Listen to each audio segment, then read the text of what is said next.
Good morning. This has been a very busy week, but I haven't recorded much of the process. This week I made 3 sticker sheets, and I showed how I made them mostly in my Instagram stories, and people loved to see my process, and they really enjoyed these sticker sheets, and I'm really happy because I really like them too. I'm going to show you the 3 designs. There you're probably going to see them flipped. I'm going to give you a better look at them later on too. But just to give you an idea, I made this one that is coffee shop inspired. This one that is bakery themed. And this one, Maggie's flower shop. I really enjoyed working on them and cutting them, and I'm having a lot of fun with my silhouette machine. I can't wait for this shop update. I think that I'm also going to make at least 2 more sticker sheets.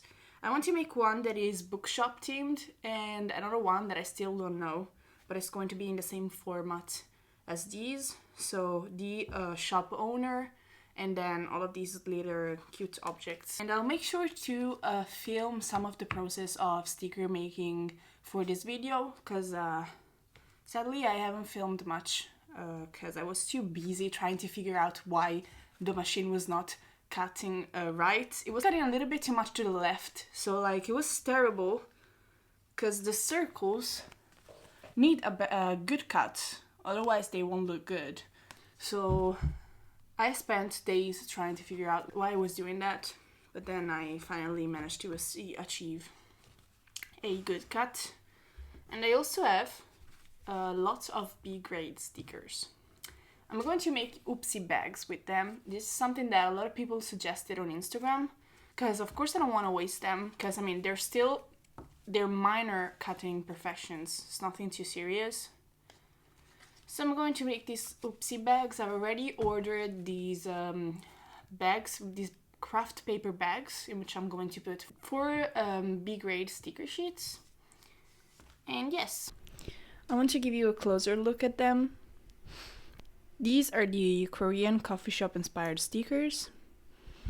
This is the Ann Bakery sticker. I'm really obsessed with Ann's Bakery.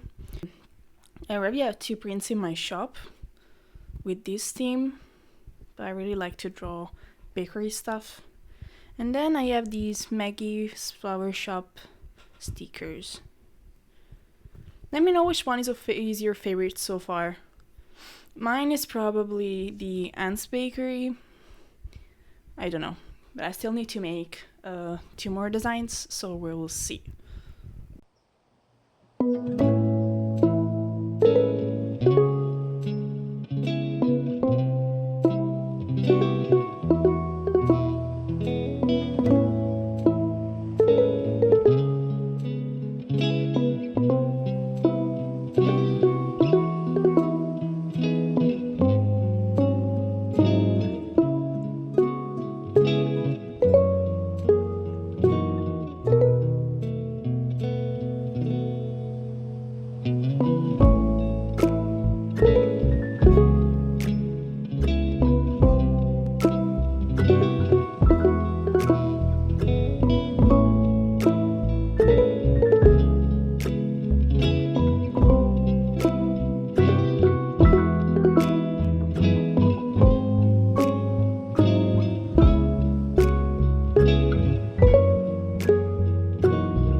Good morning. I've just updated my Etsy shop with the new sticker sheets.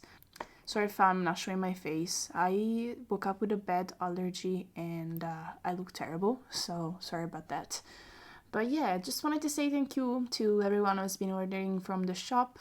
And I wanted to remind you to use the code YouTube to get a discount if you want to make a purchase in my Etsy shop. So yeah, I think that I'm just going to pack some orders later on today and just relax a little bit because I worked really hard for this shop update.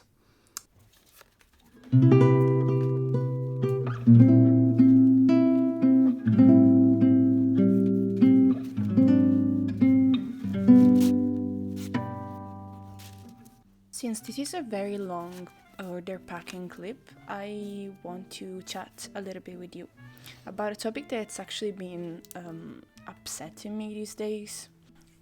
Recently watched one of madebymalin's videos, and she talked about this too, and basically she talked about the difference between imitating or copying someone's work to learn and art theft, so stealing other people's art. As soon as I watched that video, I saw someone posting a straight up copy, probably a trace of one of my pieces, and I had to contact them about this because they didn't even ask for permission to copy that piece, and they didn't even credit me in the caption. This person then proceeded to block me, so I had to contact them with my private profile, and in general it was just a situation that really made me mad. So I also talked about this in my Instagram stories and about why it is not okay to steal another person's illustration, and I've actually received a lot of negative feedback, like more negative feedback than what I had expected. And many people told me that everyone starts their own art journey with copying other people's work, and in general, you should kind of be flattered for the fact that they copied your art because it means that they like it and all of these things, which are not necessarily wrong, but I just wanted to discuss about this topic because it's something that artists have to deal with every day, and I just also want to hear your thoughts about this.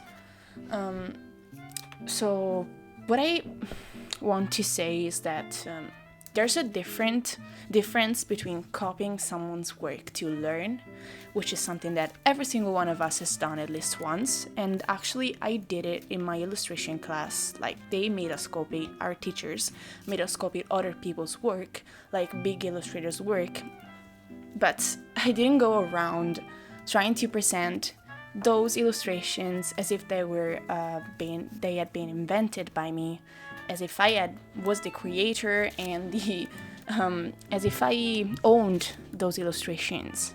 I did actually post them on Instagram, but of course crediting the original artist.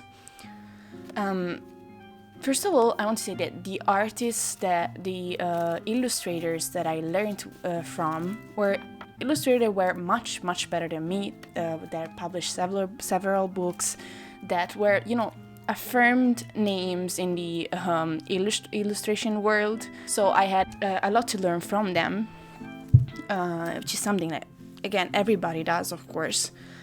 So what we did was copy to learn a technique, to learn composition, to learn color theory, and all of this. But we never presented those works as our own. We only did it to practice.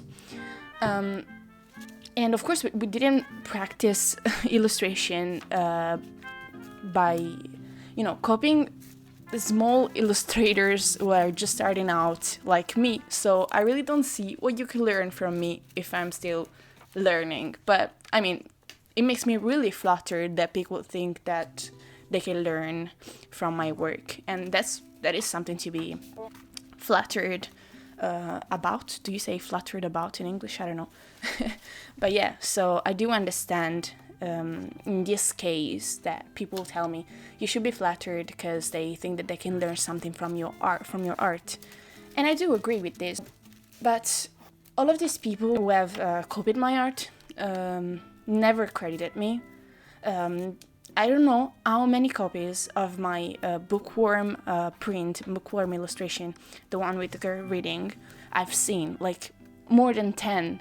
And I don't know how many copies of their work I haven't seen, because probably so many more people tried to copy it and I didn't even see it. So there are more than what I know. And it makes me very upset, and it's a very different matter, because what they're doing, they're not copying my work to learn how I use color, how I make hands, faces. They're not doing that to learn.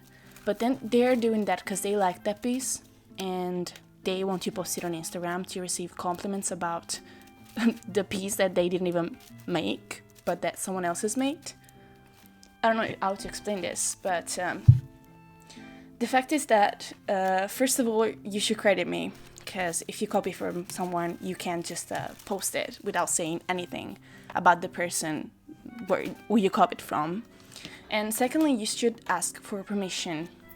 So yeah, that's what I wanted to talk about today.